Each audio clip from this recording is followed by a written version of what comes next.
Welcome back, students. We're still in Chapter 12. This time we're at 12.4, Economy of the West. So, as you've probably guessed, we're going to talk about the Western United States. Again, we're going to be talking about the 7 factors. So let's get right into it and burn our way through this section because it's not overly long. All right, so what is the West? Remember, we've talked about this before. The West, the definition of the West is constantly shifting. So in the early 1700s, it's simply anything west of the Appalachian Mountains. As we talk about, though, more and more people start to get out into the Western United States, and that idea just gets pushed further and further and further until anything west of the Mississippi is considered the West now, even. I mean, Midwest, admittedly, but for the most part, once you got past that west of the Mississippi demarcation, that's the West. So remember that going forward when we're starting to talk about the West in general. So there are farmlands, of course, like in Iowa, Nebraska, Kansas, Missouri, but even more so out here, and like even we're known as the Intermountain West. But the idea of the West in general is just past the Mississippi, okay? All right. So early on in the 1800s, I mean, this has been a slow process. Remember, the British had kept the Americans out since the proclamation of 1763. And even once we've opened that up, it still takes a while for people to really move in mass numbers westward. So right at 1800, we're not talking about a huge number of people, about 50,000 people. But as it grows up into the 1850s, 500,000 people live between the Appalachian Mountains and the Mississippi, and 200,000 live west of the Mississippi. As you can see, within 50 years, you see a monumental growth in people moving out there. And people tend to have large families, especially if they're part of farming communities. So you see this explosion. Also, European immigrants coming over that did not want to stay in the Northeast and work in factories were always more than willing to move out westward too, because they were looking to have land of their own, something they could not own in Europe. So the appeal of the West was wide open, and they continued to push themselves way out there.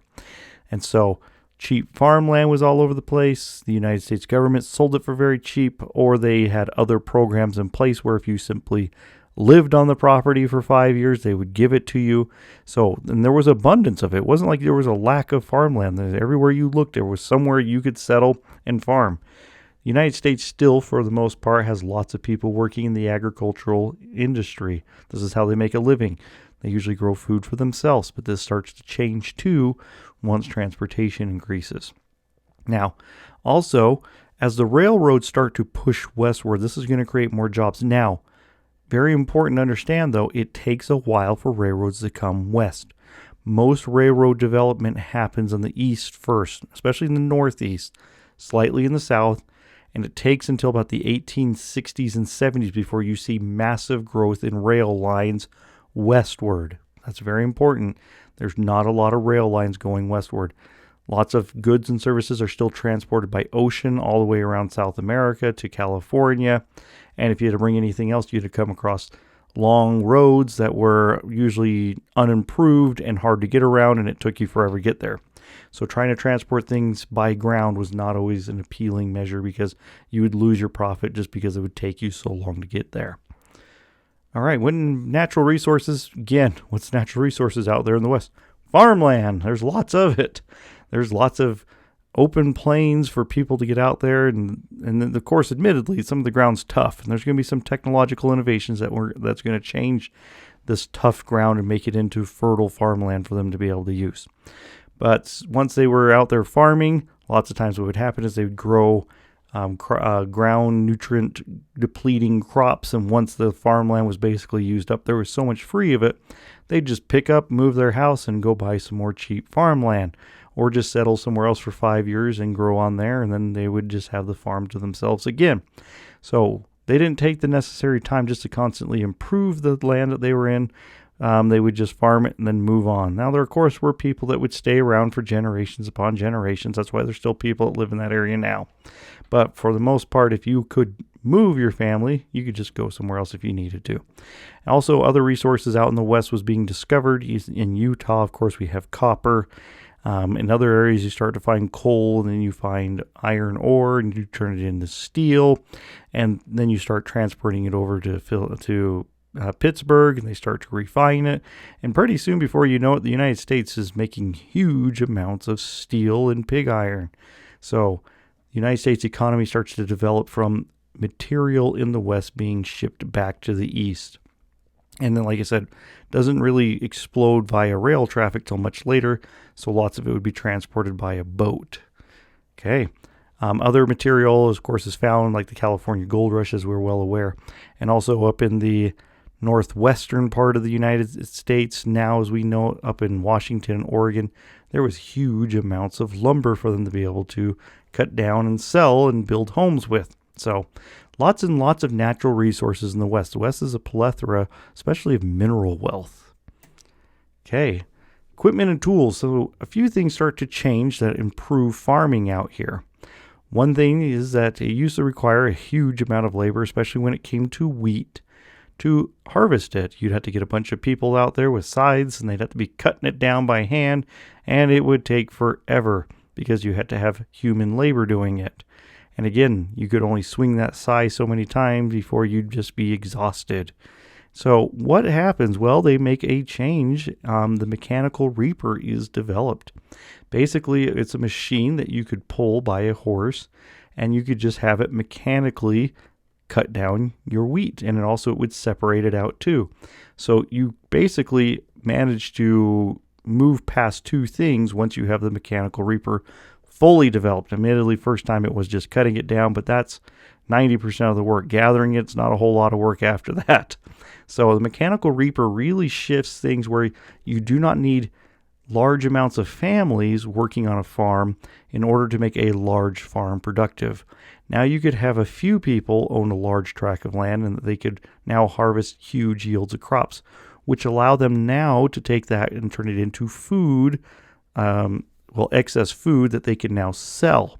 So this makes it easier for them not only to grow the food, but to be able to be profitably growing food and selling it off instead of just creating and growing and harvesting the food just for survival. Instead, it becomes a prosperous economic activity for them with some of these innovations. The next one is the steel plow. Now, I know it seems kind of, you're sitting there going, what's so innovative about a steel plow? Well, lots of people were still just using a wooden plow, shoving it into the ground, or an iron one, which would break.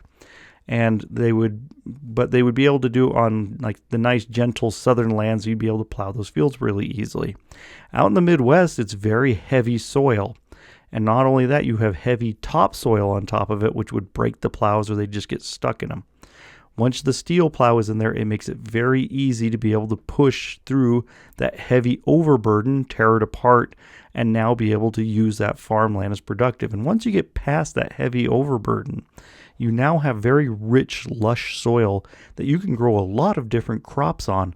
And it's very rich in material too, so that it has good nutrients, so your plants grow nice, big, and strong. The person who develops it, though, is John Deere. And one thing about John Deere is that they still make some of the most advanced and productive farming equipment out there. So they have been around for a very, very long time as proof positive that they make great machines. All right, transportation. Remember, we talk about the West. That's what we're looking at here. Western transportation. There is no canals really that are going to connect them. There is no roadways that are improved enough to use it for consistent travel once we get way out west. And so you start to, and there's no rail lines, okay? So you do not have easy way to be able to move material. I mean, trying to build canals are extraordinarily expensive. And so you can only link them so far before it becomes just way too cost ineffective to push them out that far. So how do they start to change this? Well, they develop steamboats. And really interestingly enough, if you go out to the Midwest and you go to the Mississippi, you can still find people running steamboats up and down the Mississippi River. But anyway, steamboats, they move products a lot faster. And so they can load them up onto these steamboats, and they can have them moved all the way down from their farmlands down to Mississippi, and they can unload or load their products onto ships in New Orleans and have them shipped all over the United States, eastern coastline, and even over into Europe. So what this allows people to do is, remember those plows and that reaper? Now they can grow profitable farms with minimal amount of work and lower overhead costs, and now they can make these crops profitable for themselves, so they start to specialize their crops. And so they only grow one particular kind. They're not sitting there anymore having to grow an entire vegetable garden to feed themselves. They now can grow entire fields of wheat, entire fields of corn, and be able to sell that at a high profit rate. Allows farming just to move from a subsistence life to a profitable life. So steamboats really change how this works. And if you couldn't afford a steamboat, some people just build a nice little flatboat, as you can see in that middle picture, load their products and sail it down the Mississippi and hope not get crushed by a steamboat. But the Mississippi becomes a very critical factor in moving material and commerce. And when we talk about the Civil War and we look at it in the western battles of the Civil War, the control of the Mississippi becomes central to the western part of the Civil War. Anyways, I digress. All right, money and credit. In order to buy the seeds that you need and the equipment you need in order to make a profitable farm, you had to borrow money. However, money is mainly concentrated up in the Northeast. It's hard to get bank loans all the way out into the West. And once they do establish some banks out in the West, often these banks are not flushed with cash. And many times they would over-lend. And then when they realized that their cash reserves are too low, they would go and make demands of farmers for a quicker repayment. And often the farmers don't have any money because they have to sell their crops first. So until they can sell their crops, they really have no additional revenue to be able to say, all right, Mr. Banker, here's all this cash I have just lying around here. Lots of times it's just all invested into their farming. And so if they couldn't get paid quickly, often the banks would just be like, well, you can't pay me, I'm going to take your land. So this starts to become more common out into the West. And people start to learn that take what you can pay and don't overborrow, because what happens a couple times when these overloans happen, it moves the economy in the United States in and out of a depression. And so there has to be some sort of regulatory control. And because we've eliminated the central bank a couple times, there's no central banking body to kind of control the flow of money. And so you see this in the establishment of centralized banking systems that come later on in our governmental cycles, but they come and go until they're firmly established in the 20th century. All right, and demand. Let's talk about demand. Well, there was high demand for Western food. First off, the Northeast was basically moved away from farming for the most part and moved into industrialization. Europe had rapidly growing populations. So all of these groups need to be fed. And in the South, one thing about the South is they're growing cash crops, not necessarily growing farm crops. So the West becomes an important area in order to feed not only the United States, but also Europe. There's a reason why the Midwest is known as the breadbasket of the world, because they can grow large amounts of food and be able to feed large populations. Also, again, when we look at the steam engine, that increases the ability for faster travel by boat and faster ability to move large quantities of crops quickly. And so this really drives a lot of it too. With increased in transportation, allows for that demand to be met and those farmers to be able to spend that money. Lastly, profit. Well, instead of building large industrial centers like up in the Northeast, farming was plenty profitable and lots of people were engaged in it. So they didn't really industrialize in the central portion of the United States. In fact, that's still pretty much the case when you go into the Midwest. You're not going to see a lot of large industrial centers. If they are any sort of industrialization, they usually are farm industry. So large factories that are designed to take farm products and turn them into products that can be shipped out and sold to consumers. And so again, farmers are going to specialize in certain crops. They're going to specialize in wheat. They're going to specialize in corn. The specialization allows them to make farms that are profitable. So remember that specialization becomes critical out in the West. All right, guys, that wraps up this section, and we are going to continue on next time when we look at the South. Remember, there's reasons why we are covering this. We're getting close to the Civil War, so we are learning the economic activity and the economic strength of each section. All right, make sure you do those bell ringers in that quiz, and I will see you guys tomorrow.